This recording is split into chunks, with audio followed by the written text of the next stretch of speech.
Tervetuloa Matti. Ja kertoisitko aluksi näin vähän, että minkälainen tausta sinulla on?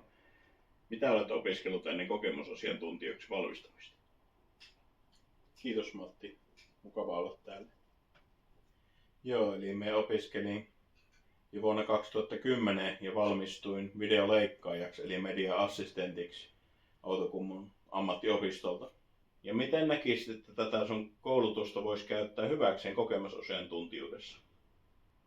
No kokemusasiantuntijana totta kai niin tätä videoleikkaamista ja videoiden tuottamista, kuvaamista, niin sitä voisi erityisesti käyttää hyväkseen silloin, kun työskentelee nuorten parissa, jolla olisi innostus tämmöiseen aiheeseen. Sitä voisi ehdottaa, että jos tämmöinen videoeditointi tai videon tekeminen, sometus, että niihin videomateriaalin tekeminen kiinnostaisi, niin se voisi olla erittäin hyvä tapa silleen murtaa jää justiinsa ja päästä sillä lähemmäksi sitä asiakasta tai potilasta, riippuen siitä, missä ympäristössä toimitaan.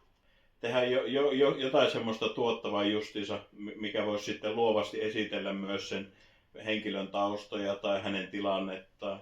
Tai käydä läpi jopa niitä tilanteita, missä hän on ollut siellä kadulla, jos se auttaa häntä purkamaan sillä tavalla. Se voisi olla semmoinen luontainen tapa rikkoa jää.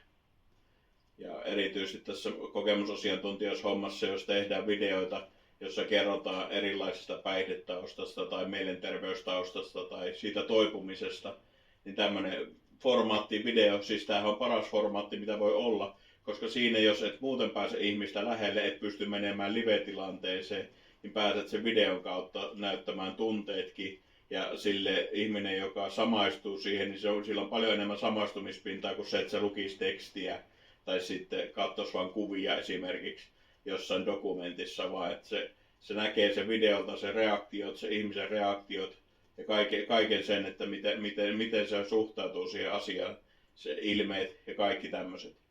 Eli tämmöinen videopuoli on se, miten luovuus parhaiten minussa tulee esille. Kiitos haastattelusta Matti. Joo, kiitoksia vain.